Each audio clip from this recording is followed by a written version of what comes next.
Une femme est venue me voir. Son mari ne veut plus dormir dans la chambre avec elle. Son mari ne veut pas passer la nuit dans le même espace avec elle.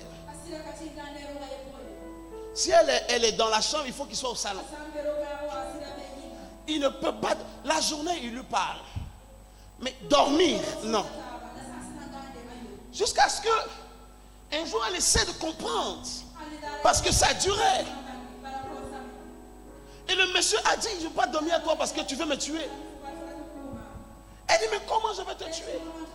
Il dit, toute la nuit quand je dors à tes côtés, dans mon rêve, je te vois suspendu au-dessus de moi. Tu planes au-dessus de moi. Et tu es en train de me faire des incantations. Et le monsieur se réveille effrayé en pleine nuit, terrorisé en pleine nuit. Et il regarde, sa femme dort paisiblement. Alors il se lève et il sort de la chambre. Il a peur de passer une nuit avec elle.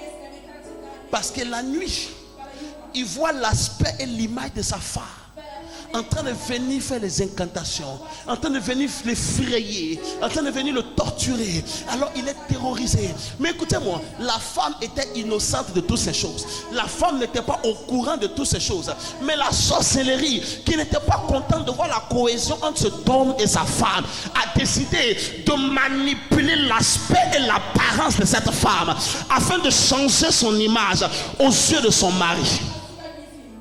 Il y a des gens qui sont des gens bien. Mais même la mère qui les a mis au monde ne peut pas voir quelque chose de bien en eux. Même sa propre mère regarde et puis elle regrette d'avoir un enfant comme toi. Pourquoi? Parce que l'apparence et l'image qu'elle a de toi est différente de ce que tu es en réalité. Or, je vous le répéter, votre apparence manipule l'attitude des gens à ton égard. Beaucoup de gens sont rejetés. Pas du fait de la méchanceté. Je ne dis pas parce qu'ils sont méchants, parce qu'ils sont diaboliques, rien de toutes ces choses. Non. Leur apparence est manipulée, ils ne le savent pas. Mais les gens ne peuvent pas les recevoir bien. Les gens ne peuvent pas avoir un bon aperçu d'eux. Mais il y a d'autres personnes. Dès qu'ils arrivent, les gens l'aiment. Même quand il est plein de gaffes. Même quand il est plein d'erreurs, dès qu'il rentre dans la famille, tout le monde est content de lui. On peut lui excuser facilement tout et n'importe quoi. Parce que sans que lui-même ne le sache, il y a une apparence qui attire la faveur. À la place d'Ésaü, j'aurais une peine dans mon âme. Et c'est ce qui lui est arrivé. Sa maman a pris ses habits et a habillé quelqu'un d'autre. Il y a des gens qui sont ici. Vous ne marchez pas avec vos habits de destinée. Il y a plusieurs qui m'écoutent. Vous ne marchez pas avec les vêtements de votre gloire. Parce que quelqu'un par la malédiction a enlevé ça de vous. Un jour, Dieu m'a montré une vision pour une de mes filles qui prie pour avoir un enfant. Et dans cette vision, alors que je priais, je n'avais pas spécialement elle dans ma pensée. Mais une vision s'impose à moi. Je vois une femme enceinte dans une certaine tenue et dans une certaine chaussure. Et je vois ma fille en question qui arrive ensuite et qui a la même tenue que la femme et qui a la même chaussure que la femme qui était enceinte. Mais elle n'était pas enceinte. Et j'ai entendu la voix de Dieu qui m'a dit, maintenant regarde là. Elle est dans la tenue d'une femme enceinte. Elle est dans les chaussures d'une femme enceinte. Elle sera enceinte. Donc, en d'autres termes, spirituellement, elle a acquis l'apparence d'une femme enceinte. Alors, naturellement, elle deviendra enceinte. J'ai donc compris qu'il y a une manière dont tu te présentes spirituellement. Physiquement, tu peux être beau. Spirituellement, tu es abominable. Il y a une manière dont tu apparais. Physiquement, tu peux être un travailleur. Vous savez, parfois vos rêves vous donnent de voir l'image de votre apparence spirituelle. Il y a des gens qui rêvent, ils sont nus. À qui c'est déjà arrivé? Tu rêves et dans ton rêve tu es nu. Dans une circonstance ou dans une autre. Tu es nu, tu te vois nu, les gens te voient nu. Tu es en train de voir ton apparence spirituelle. Et physiquement, tu es bien habillé, nous tous en train de t'apprécier. Mais spirituellement, tu es dénudé, tu es exposé, tu es mis en honte. Voici pourquoi, Marie, que tu es bien, Marie, que tu te bats. Dans la vie, tu ne fais qu'expérimenter la honte. Tu ne fais qu'expérimenter le rejet. Tu ne fais qu'expérimenter le mépris. Parce que ton apparence spirituelle, tu es sans vêtements. Il y a des gens qui sont bien, mais ils rêvent. Un jeune homme est venu me voir. Il est étudiant, en 3e année dans son domaine que je ne sais plus. Mais quand il rêve la nuit, il se voit au village habillé comme un paysan en train de labourer le champ.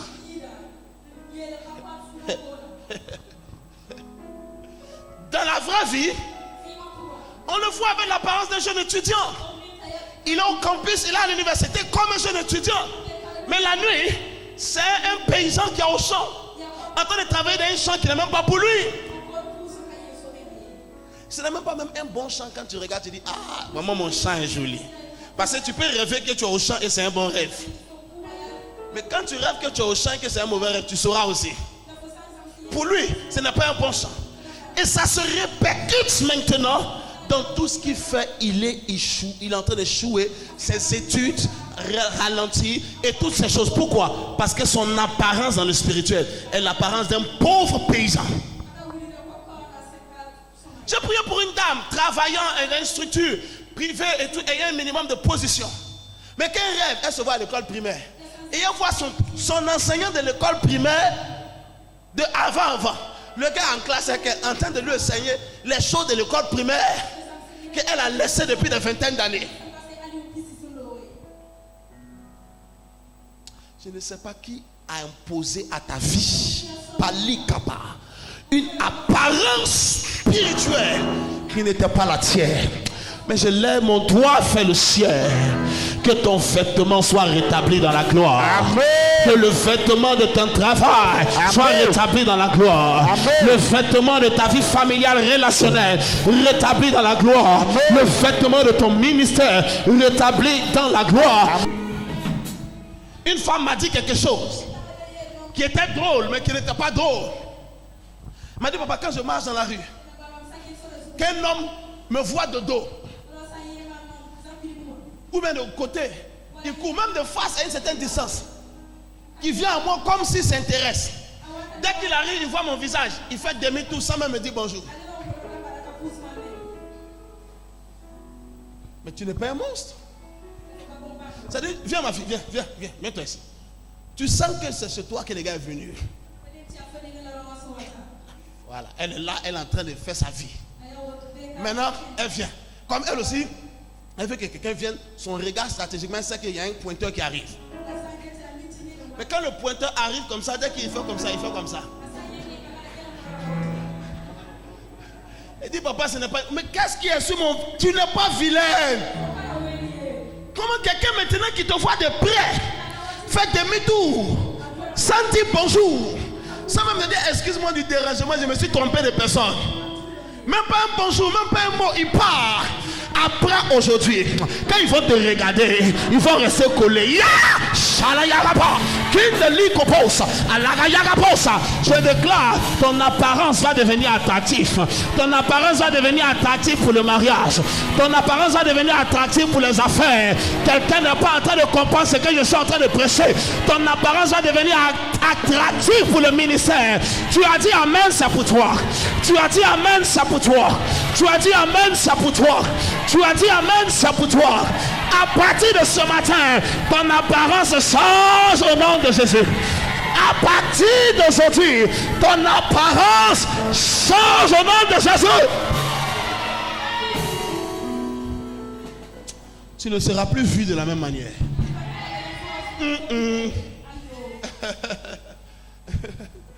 Le temps ne me permettra pas de vous prêcher les différents éléments pour changer son apparence spirituelle. Est-ce que je peux essayer un petit peu? Ça va, ça vous intéresse? Le premier élément pour changer l'apparence, c'est l'intervention d'un père. Qui a changé l'apparence de Jacob? C'est sa maman. la maman est venue et dit, assieds-toi. Tu es mon fils. Esaïe aussi c'est mon fils. Mais moi, je vais faire ce qu'il faut pour que c'est toi qui aies la bénédiction. J'ai pris ses habits, porte. C'est la mère qui a changé son apparence. Écoutez-moi, Jacob lui-même, quand on a changé son apparence, quand il a grandi, il allait se marier. Il voulait marier une femme qui s'appelait comment? Rachel. Maintenant, le jour de son mariage, quand ils ont fini le mariage, il allait dans la lune de miel pour pouvoir voir sa femme. Il a vu qui? Léa. Qui a changé l'apparence de Rachel pour mettre Léa? C'était qui? C'était son papa. Je lève mon doigt en ma qualité d'un père dans ma génération. Et je prie pour toi, pour chaque homme, pour chaque fille qui croit en notre ministère, qui se réclame de notre apostolat. À partir d'aujourd'hui, que ton apparence change au nom de Jésus. Ma déclaration est prophétique. Elle s'accomplira dans ta vie. Ton apparence change au nom de Jésus. Écoutez-moi. Avez-vous découvert qu'on peut porter une parole comme un habit? Avez-vous découvert cela? Non? Ok, je vais vous aider. Si quelqu'un t'insulte en public, tu as l'impression que tout le monde se moque de toi. Tu n'es pas dans leur tête. Hein? Même celui qui compatit, tu as l'impression qu'il se moque. Pourquoi? Parce que la parole d'injure qu'on a mis sur toi, tu as l'impression que ça devient comme un habit que tu portes. Tu as envie de quitter au milieu des gens. Parce que ça te fait l'impression que tout le monde te voit avec quelque chose de bizarre. On peut porter un vêtement comme un honneur. Si j'appelle quelqu'un, je le félicite, je dis tout le monde acclamer pour lui. Quand il va partir s'asseoir, sa démarche va un peu changer. La parole, il le porte comme un honneur. Donc on peut porter la parole comme un honneur, comme une fierté. On peut aussi porter la parole comme une honte. Donc la parole peut être un vêtement. Est-ce que vous comprenez? La parole peut être une parure. Tu ne me crois pas? Proverbe parle. Et là-bas, le psalmiste est en train de parler à son fils. Il dit, prends ma parole, attache-la à ton cou. Maintenant, comment on peut attacher une parole à son cou? Où tu vas pour attraper une parole, pour faire une parure à ton cou? Donc la parole peut faire office de vêtement. Voici pourquoi un père peut changer ton vêtement. Par une parole, par le fait du dépôt qu'il transporte, par le fait du vécu qu'il a, par le fait de l'onction dont il a payé le prix dans la présence de Dieu pour changer la face du monde et des gens de son environnement. Quand un tel homme vient et il parle sur ta vie, ton aspect peut changer. Peu importe ce qu'on a vu, mais sur toi, je viens comme une telle personne et je me tiens sur cet autel et je parle pour chaque homme en contact avec moi. Je parle pour chaque femme en contact avec moi. Qui que tu sois, et peu m'importe la misère que tu as portée jusqu'à aujourd'hui, peu importe le mépris que tu as porté jusqu'à aujourd'hui, à partir d'aujourd'hui et pour désormais, j'annonce et je déclare, ton vêtement et ton apparence changent au nom de Jésus. Elle change dans le spirituel, elle change dans le naturel. Si tu peux pousser un amen un peu plus fort, tu actives. Voici pourquoi, assure-toi, le père qui change, c'est le père qui est en autorité sur ta vie. C'est le père que tu as reçu comme une autorité, que tu as reçu en honneur.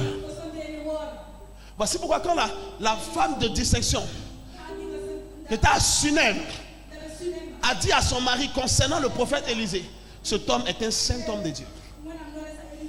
Il vient ici et il part à l'auberge. Bâtissons-lui une maison qui lui sera exclusivement réservée, et quand il passe par ici, il va y loger. Son mari a résolu avec elle de le faire. Mais ils n'ont pas construit dans une partie de leur concession. Ils ont construit au-dessus de leur maison. Vous comprendrez qu'une maison qui n'était pas initialement prévue pour accueillir un étage, lorsqu'il faut engager des modifications pour construire au-dessus d'une maison qui n'était pas préparée pour cela, ça engage d'énormes frais, ça engage d'énormes travaux. Mais ils les ont engagés à cause de l'estime qu'ils avaient, de la considération, du poids que cet homme avait à leurs yeux et qu'ils ont établi sur leur vie. Et qu'est-ce qu'ils ont fait? Ils ont construit au-dessus pour que quand l'homme vient, il soit au-dessus de leur maison, il dort au-dessus de leur chambre et il dort en bas. Toute grâce que tu as mis au-dessus de ta vie est obligée de couler dans ta vie.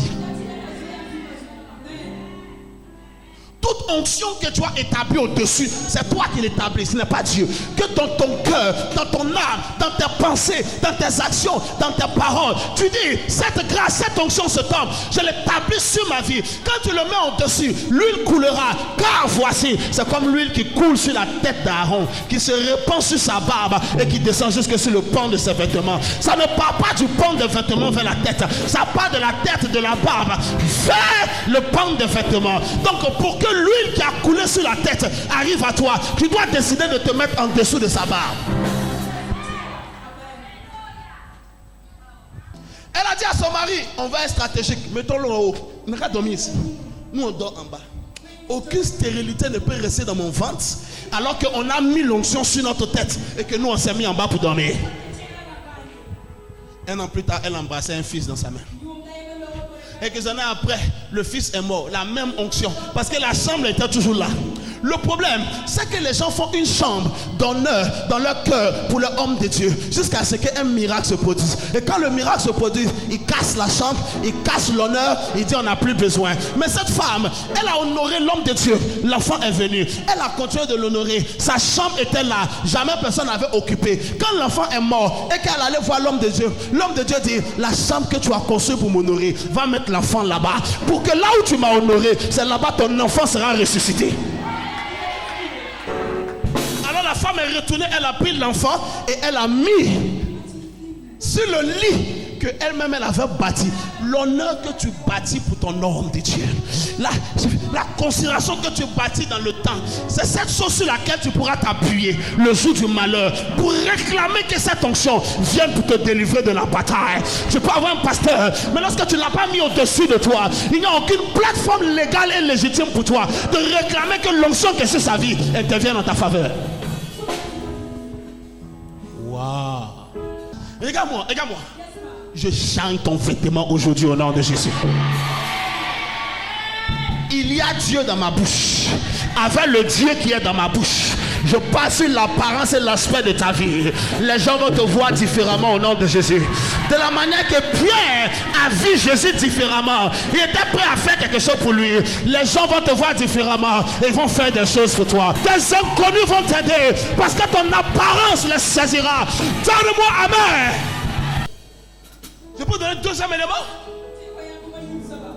Le deuxième élément que je peux te donner pour changer ton aspect, changer ton vêtement et le rendre glorieux, c'est une rencontre authentique avec Dieu, avec sa présence. Je n'ai pas parlé d'un culte, je n'ai pas parlé d'une réunion à l'église.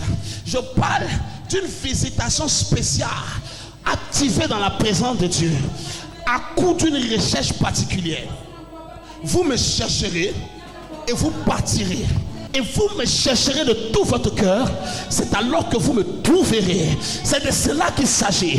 Il n'est pas question de temps en temps je vais à l'église. Il n'est pas question, pasteur, le matin je prie, à midi avant de manger je prie, le soir avant de dormir je prie. Tu n'as encore rien compris. Il est question d'un homme qui décide d'aller à la rencontre de Dieu. Il est question d'un Moïse qui décide de monter sur la montagne pour voir Dieu.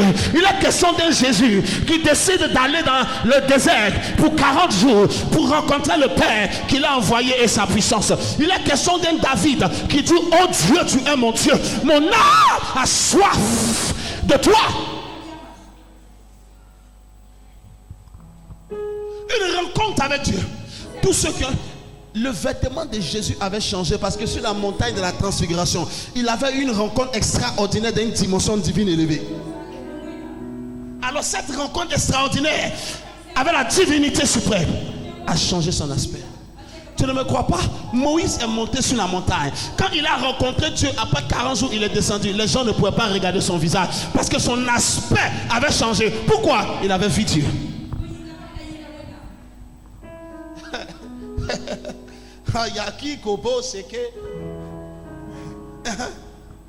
Parce qu'il avait vu Dieu. Si tu as vu Dieu, tu n'as pas besoin d'informer quelqu'un. Léon Soro. Cette femme qui avait la perte de sang, depuis 12 années, son aspect a changé. Lorsqu'elle a pu aller à travers la foule et en dépit de la douleur et de la peine, de la fatigue extrême qui était dans son corps, a pu s'infiltrer dans cette foule pour toucher Jésus. Son histoire a changé. Je parle de payer le prix de le poursuivre dans sa présence. De dire pour les 3 prochaines semaines, je ferme mon estomac. Je verrouille mes intestins. Je te donnerai qu'un seul repas par jour. Tu te débrouilleras avec ça chaque jour à 18h. Mais pour les prochains 21 jours, je vais saisir Dieu. Ma vie doit changer. C'est le moment de prévenir ton corps pour les 10 prochaines nuits. Si tu veux dormir la journée, dors la journée. Mais pour les 10 prochaines nuits, de minuit à 5h, je ne dors pas. Fais comme tu veux. Parle à ton corps. I need to meet God. Je dois le rencontrer pour que mon aspect change. Il y a des gens qui ont vu leur père. La vision de leur père a détruit leur vie. Ils ont vu leur mère. C'est la vision de leur mère qui a détruit leur vie. Parce que ces personnes animées de forces diaboliques ont été l'instrument de leur destruction. Si tu peux le voir, ton aspect change. C'est automatique. C'est automatique. Paul l'a vu sur le chemin de Damas. Le lendemain, les gens ont commencé à demander, est-ce que c'est Paul? Non, Paul, Saul de Tarse, c'est lui. Les gens lui ont dit, vous blaguez, ce n'est pas lui. Les gens ont commencé à se demander, est-ce que c'est lui? Est-ce que ce n'est pas lui? Pourquoi? Parce qu'il avait vu Dieu sur le chemin de Damas. Les autres avaient entendu Dieu, mais lui il a vu. Tu ne me crois pas? Ce monsieur qu'on appelle Job a dit, mes oreilles avaient entendu parler de toi, mais maintenant mes yeux t'ont vu. Quand ses oreilles avaient entendu parler de lui, ça n'a pas empêché de perdre ses enfants, ça n'a pas empêché de perdre son mariage, ça n'a pas empêché de perdre ses richesses. Mais quand ses yeux l'ont vu, tout ce qui a été détruit a été restauré 2 fois. Qui m'a dit amen? Peut-être tu as déjà entendu, mais tu dois voir. Paul était sur le chemin de Damas. Tous ceux qui étaient là ont entendu la voix de Dieu qui parlait à Paul. Lui seul, il a vu Dieu. Et c'est lui seul que sa vie a changé. Les autres ont entendu, leurs vies n'ont pas changé. Mais lui, il a vu. Je veux voir Dieu à l'œuvre. Je veux voir Dieu. Je veux voir Dieu à l'œuvre. Moi je veux voir Dieu. Je veux voir Jésus. Oh, oh, à l'œuvre. Oh. Moi je veux voir. Il est temps d'aller à la quête de Dieu. Seigneur, je suis là. Je ne suis pas venu demander à manger. Je ne suis pas venu demander à Marie. Je veux te voir. Je ne suis pas venu demander un travail. Je suis venu le cœur assoiffé de toi. Je viens dans ta présence, le cœur assoiffé de toi. Je m'attends à toi. Je m'attends à toi.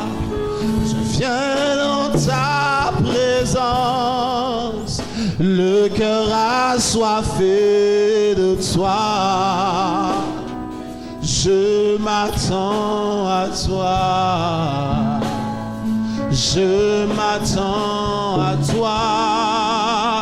J'ai tant besoin de toi, Père. De toi seul, j'ai besoin de toi. La caparezelle que touche capra. Et j'ai tant besoin de toi. Oh, oh, de toi seul. Si tu es assis, lève-toi. Si tu me regardes à travers les ondes, lève-toi, lève les mains, lève les mains. Je veux te voir. L'aspect de cette vie ne me convient pas. Je sais qu'il y a plus. Dans ta lumière, je verrai ma lumière. Dans ta lumière, je verrai ma lumière. Élève la voix. Parisa, Likaya, Zakapaloucha. Élève la voix. Sakamayande pose. Merci.